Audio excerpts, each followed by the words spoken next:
Bonjour à tous. Je reconnais des têtes, des gens que j'ai déjà vus.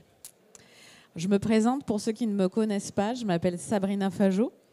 Je suis kiné et ostéo spécialisée en rééducation abdomino-périnéale depuis quelques années maintenant, mais aussi en ce qu'on appelle physio-dermato-fonctionnelle. Donc c'est le nouveau mot pour kinésithérapie de la peau, des cicatrices, lymphologie.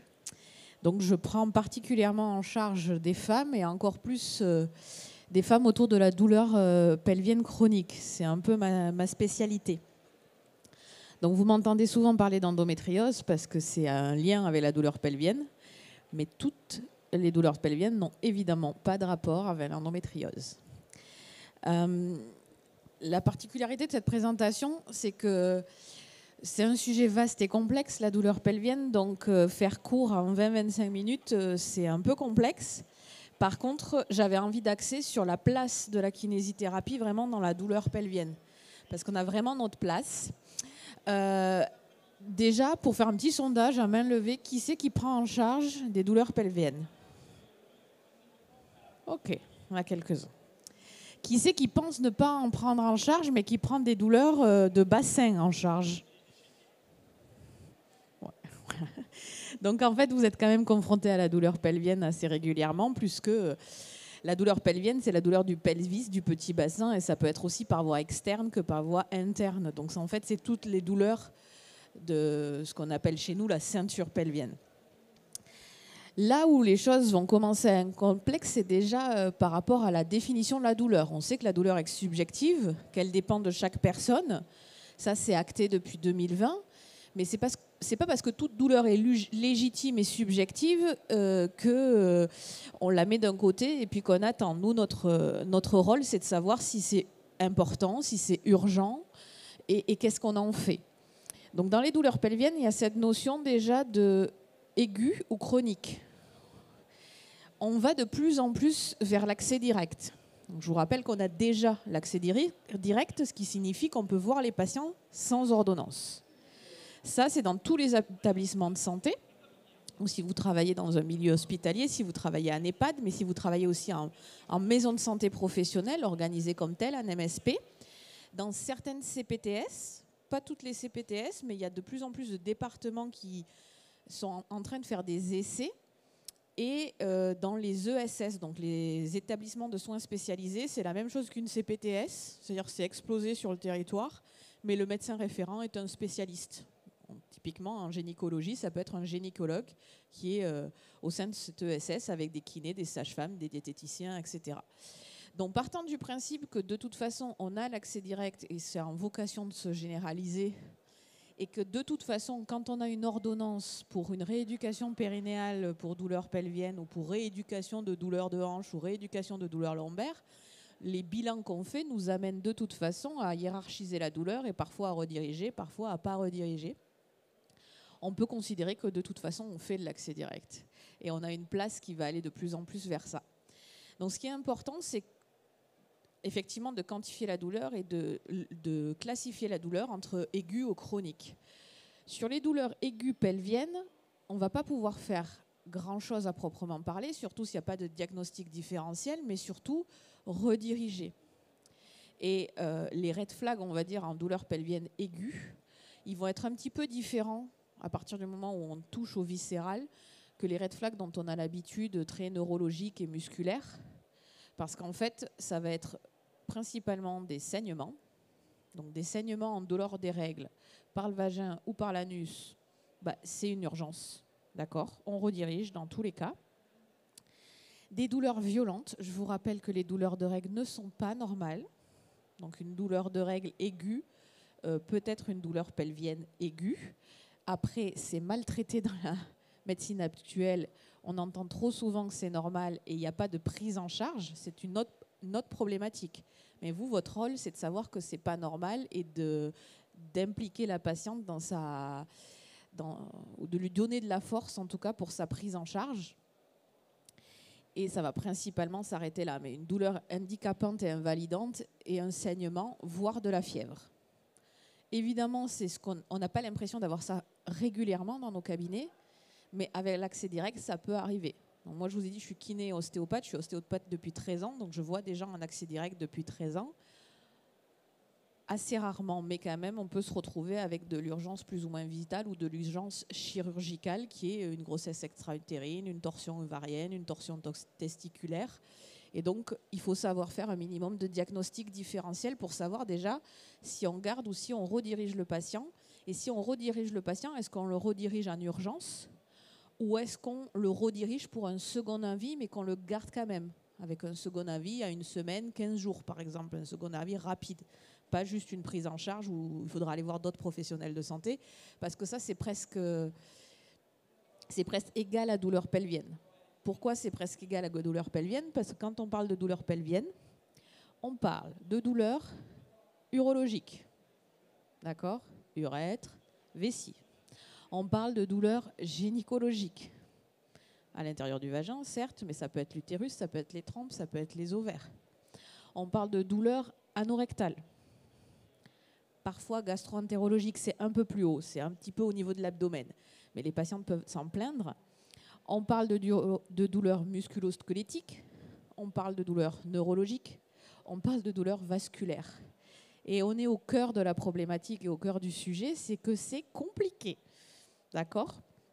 Donc souvent, on n'ose pas y aller ou on se dit qu'on ne va pas avoir de réponse thérapeutique. Le retour que j'ai beaucoup de confrères, c'est je veux soulager ma patiente rapidement. Je dis ma patiente, moi on est bien au clair qu'il y a des hommes aussi qui ont des douleurs pelviennes. Et je veux que ça marche rapidement et je veux être sûre de moi. On dédramatise la situation. En douleur pelvienne, c'est difficile d'être sûr de soi.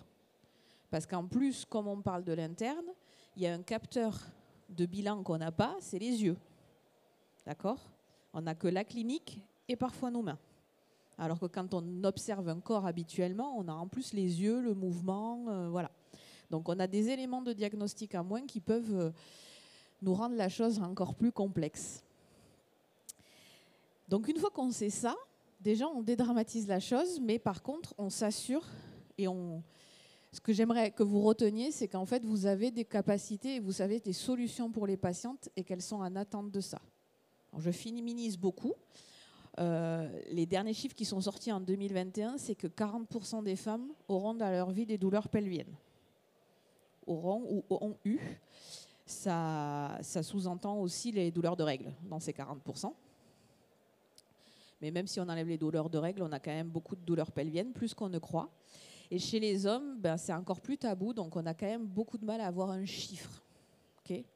Je pourrais vous dire 10-15%, mais en vrai, on n'en sait pas grand-chose. Il y a des douleurs de type... c'est des douleurs qui touchent à l'intime.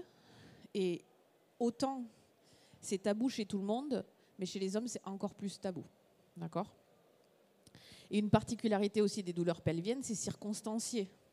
On a l'habitude de bilanter nos douleurs. Est-ce que vous en avez plus assis, debout, en mouvement, pas en mouvement? Et il y a un abord qu'il faut avoir quand on parle de douleurs pelviennes, c'est la fonction sexuelle. Donc vous êtes obligé aussi de bilanter vos patients sur est-ce que les douleurs apparaissent au moment de la fonction sexuelle, au moment de la sexualité ou pas. Et donc on peut paraître très intrusif parce que est-ce que c'est la pénétration, est-ce que c'est pas la pénétration, est-ce que ça fait mal que pendant l'acte, est-ce que ça fait mal à la masturbation, quel type de douleur pendant, après, etc. Et c'est là où finalement ça vous remet souvent plus en question vous que le patient, parce que le patient il a une attente de réponse, il est prêt à en discuter dans un lieu sécure, hein, d'accord, mais à partir du moment où il a un professionnel de santé qui n'est pas prêt à en parler, il n'en parlera pas. Et l'autre sujet que ça vient aussi trigger un peu, les douleurs pelviennes, surtout quand on parle de sexualité, c'est tout ce qui est autour des violences. Donc les violences psychologiques, les violences sexuelles et les violences gynécologiques. Donc souvent, c'est deux abords que vous avez du mal à avoir parce que c'est dur, tout simplement. La fonction sexuelle, on est à l'aise ou on n'est pas à l'aise. Et les violences, on peut soit nous-mêmes avoir vécu des choses et pas avoir envie d'en parler, soit arriver en limite de ce qu'on a envie de vivre. Mais finalement, j'ai envie de vous ramener à... Quand vous avez commencé vos études, est-ce que vous étiez préparé à avoir des accidents de la voie publique ?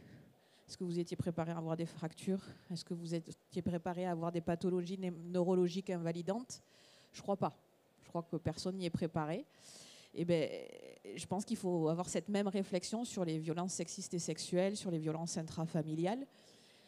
Je crois qu'on n'a pas le choix que de se former sur le sujet, en tout cas quand on souhaite aborder les douleurs pelviennes en général, parce que ça fait partie des questionnements possibles. La liste, je pourrais vous le lister, mais en fait, on y est encore jusqu'à demain. Nous, on va avoir un abord hyper important sur le myofacial. Notre place, elle va être là. Sur l'éducation thérapeutique à la douleur, ok ? Qui c'est qui n'est pas du tout au clair avec la douleur et la douleur chronique dans l'Assemblée? Parfait. Donc, douleur aiguë, douleur chronique, neuroplastie, sensibilisation centrale, sensibilisation périphérique. Ça, c'est hyper bien. Je vois l'évolution. Quand je parlais de ces sujets-là il y a 5 ou 6 ans, vraiment, les notions n'étaient pas saisies. Et maintenant, elles sont saisies. Donc, vous êtes au clair sur ces notions-là. Et l'éducation thérapeutique du patient pour apprendre à neuromoduler la douleur fait partie intégrante de notre prise en charge. Et on est là pour les accompagner et pour les éduquer. Ce que font peu les autres professionnels de santé, et sur la douleur pelvienne, c'est vraiment notre place. Parce qu'on pourrait se dire, surtout chez les femmes, ça peut être la place des sages-femmes. Elles ont un abord beaucoup plus facilité au périnée, à la vulve et au toucher vaginal. Mais sur la physiopathologie de la douleur, elles connaissent la pathologie, elles connaissent la douleur de l'accouchement, la douleur aiguë des contractions. Mais la douleur chronique, c'est pas tellement leur truc finalement. C'est vraiment notre corps de métier. Et l'autre partie, ça va être tout ce qui est myofacial. Et dans le gros sac du myofacial, on peut évidemment inclure le neurologique et le vasculaire parce qu'en fait, il y a des pathologies au même titre qu'une sciatalgie qui vont être d'origine radiculaire, mais finalement assez peu au niveau périnéal. Ça va plutôt être des pathologies neurologiques, pudendalgie vraie ou pas. La pudendalgie vraie, elle répond à 5 critères qui sont les critères de Nantes. D'accord ? Donc il faut que la douleur soit sur le territoire du nerf pudendal. Bon. C'est quand même plus simple pour dire que c'est une pudendalgie. Il ne faut pas qu'il y ait de perte de sensibilité. Elle est majorée en position assise. Elle fait pas mal la nuit. Et surtout, le 5e critère qui est quand même un peu costaud, et la façon dont je vous le présentais est présentée comme ça par les sociétés savantes, et notamment l'AFU, donc l'Association française d'urologie, il faut que ça réponde à un bloc test, donc une infiltration du nerf pudendal. Mais on ne peut valider ça que si l'infiltration est parfaitement réalisée. Et pour avoir assisté à 2-3 blocs tests, c'est un peu au petit bonheur la chance. D'accord ? Soit il passe en transpérinéal, donc avec le patient en position gynécologique, soit il prend en transfessier, il pique, il voit à la sensation ou à la profondeur s'ils sont censés être dans le nerf, et ils infiltrent soit un anesthésiant pour s'assurer qu'ils soient bien dans le nerf, soit des corticoïdes, soit des anti-inflammatoires. Du coup, dans les 5 critères diagnostiques, il y en a un qui est un petit peu difficile à obtenir. Et on peut se retrouver avec soit des douleurs qui sont des névralgies pudendales mais qui ne sont pas encore diagnostiquées et estampillées comme telles, soit tout ce qui va avec, c'est-à-dire toute compression, notamment du canal Alcock, mais toute compression de tous les passages vasculo-nerveux qui entraînent des douleurs neurologiques.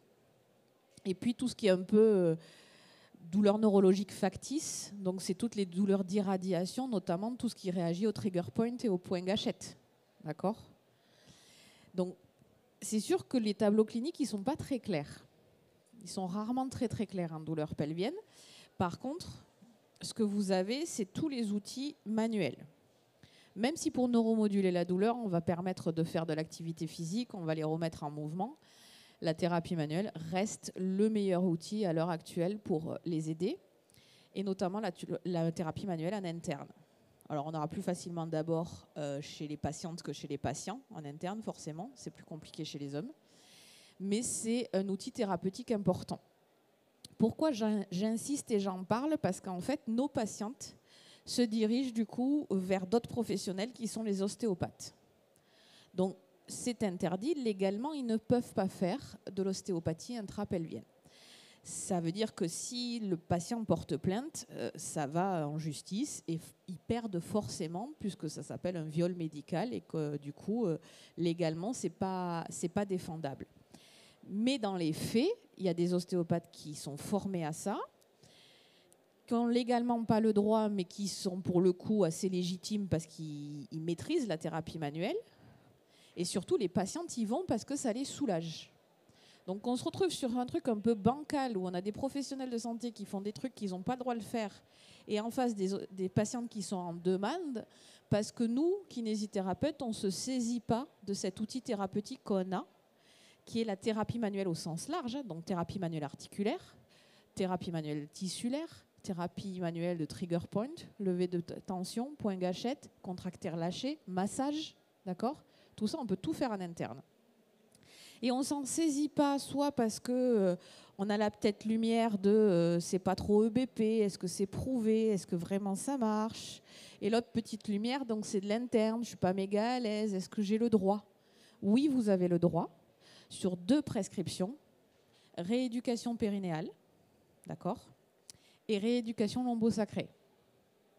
Rééducation lombosacrée, vous en avez tous dans tous vos cabinets. Et il n'y a plus de discussion autour du lien entre les organes pelviens et certaines douleurs lombaires, ou entre la statique pelvienne, dans la façon dont se positionne le bassin, et certaines douleurs lombaires. Il y a assez de preuves scientifiques qui relient les deux. C'est pour ça qu'on autorise du travail endocavitaire sur une ordonnance de rééducation lombosacrée. Et évidemment, la rééducation périnéale. À l'heure actuelle, la rééducation périnéale, on entend ça par renforcer les muscles du plancher pelvien, faire serrer, relâcher. On a la chance que je ne sais pas si vous avez vu l'évolution de la NGAP. Les plus jeunes ont que la nouvelle NGAP, nomenclature générale des actes professionnels. Les plus jeunes ont que la nouvelle. Les anciens ont vu la transition, notamment pour le membre sup et le membre F, avec plein de petites modifications. On a la chance en rééducation périnéale que le gouvernement n'y pompe pas grand-chose et la Sécu non plus. Donc, ils nous ont laissé un gros rééducation périnéale dans laquelle on fait ce qu'on veut.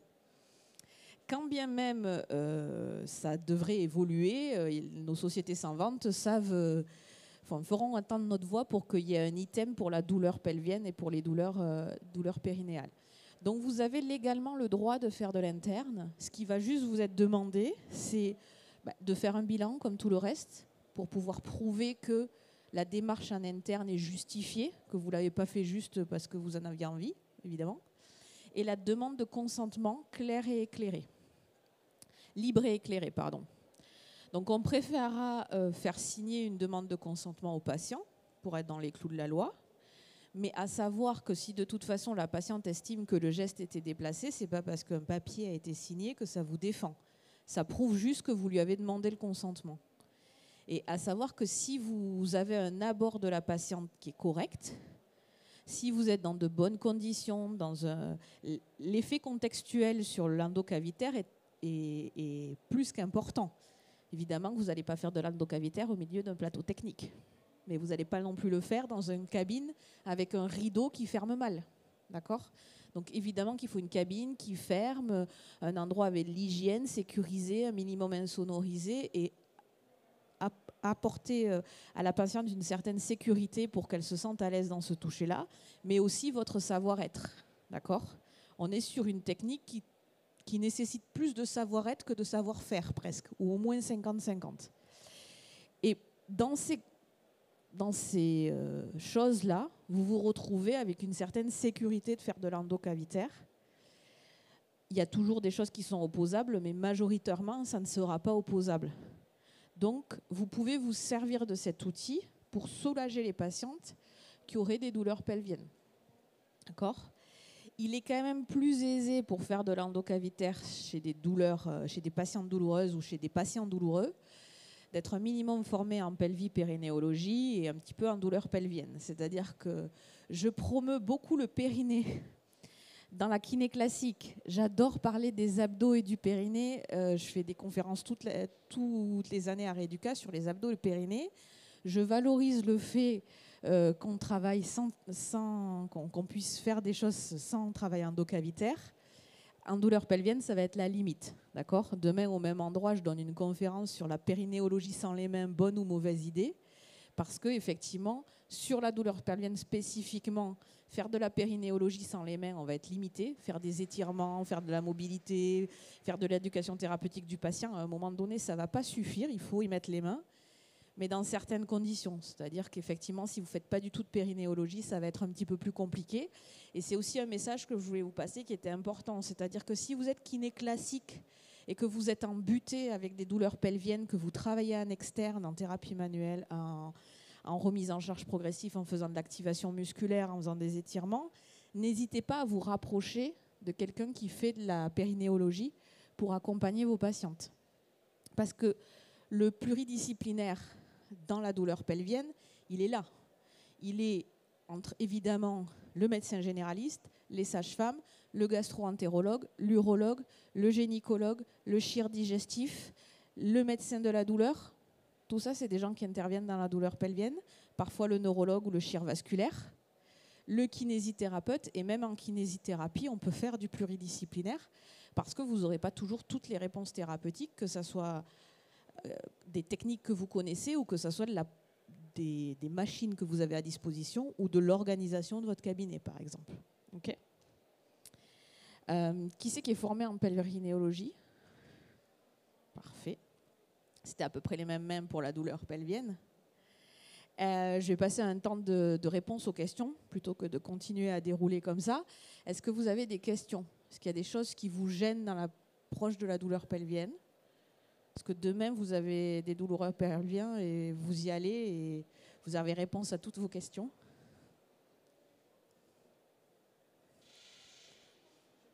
Je peux répondre à vos questions, vous passez le micro. Non? Est-ce que ceux qui ne faisaient... Ah, parfait.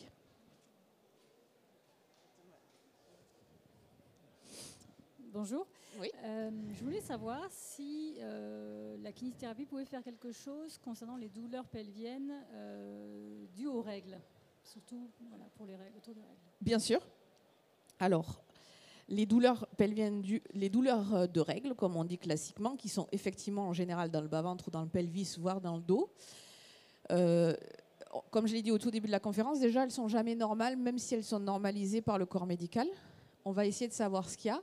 Et des fois, ça peut être juste un utérus qui ne fonctionne pas bien, qui n'est pas optimisé dans sa contraction, puisqu'on est d'accord que les règles, vous êtes d'accord que c'est l'endomètre qui s'évacue, et que ce qui permet d'évacuer l'endomètre lors des règles, c'est les contractions utérines.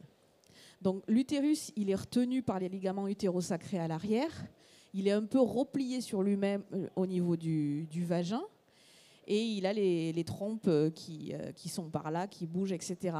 Donc au moment des règles, il va se contracter, d'accord, par rapport au shoot hormonal.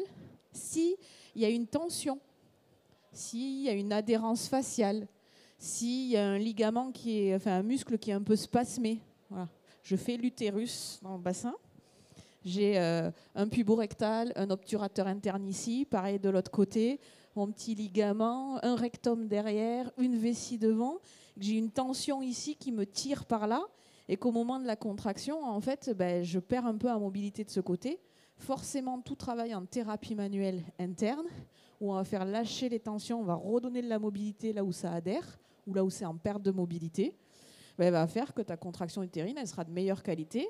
Il galérera moins à se contracter et potentiellement, il fera moins de douleur. Mais on peut voir aussi les choses comme il est en perte de mobilité, il se contracte bien, il donne tout ce qu'il a et du coup, chaque fois qu'il se contracte, il tire sur la zone qui est en perte de mobilité. La thérapie manuelle viscérale, il faut vraiment la voir comme la notion de plan de glissement. Ça ne vous choque pas si je vous dis on va mobiliser la scapula par rapport au grille costal. C'est une évidence.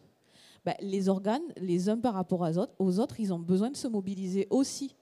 Ils ont des plans de glissement et dans ces plans de glissement qui sont des fascias, comme on dit, il peut y avoir des choses qui amènent à une perte de mobilité, à une adhérence et puis des fois, notre travail ne suffira pas, il faudra de la chirurgie parce que l'adhérence, elle est trop importante. Je pense à l'endométriose, s'il y a une lésion d'endométriose qui fibrose tout ça, ça ne suffira pas ce qu'on fait. Mais au moins, je trouve que ça vaut le coup d'essayer. Parce qu'il y a des patientes qui évoluent avec des douleurs de règles qui vraiment, c'est pas grand-chose à faire passer. Autant des fois, il y a des pathologies sous-jacentes il faut de la gynécologie, il faut un diagnostic clair et précis. Il peut y avoir un fibrome, il peut y avoir un kyste, il peut y avoir de l'endométriose. Il y a 1000 raisons à des douleurs de règles. Mais par contre, des fois, il peut juste y avoir une perte de mobilité et on peut effectivement les aider beaucoup.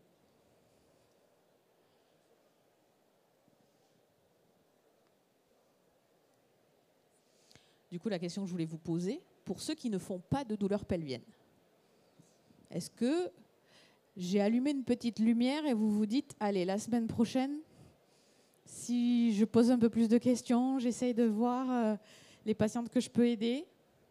Est-ce que vous vous sentez en capacité d'y aller ou il y a encore des blocages et quels sont ces blocages? Il n'y a pas de questions bêtes. Hein.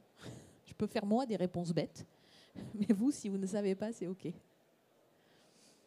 Pas de questions? Pour les plus timides d'entre vous qui veulent me parler quand même, une fois que je n'aurai plus le micro, je reste à votre disposition.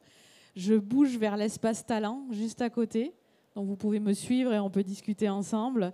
Et pour ceux qui voudraient en savoir plus sur d'autres sujets, demain, je suis donc la conférence périnéologie sans les mains ici à 12h15 de mémoire.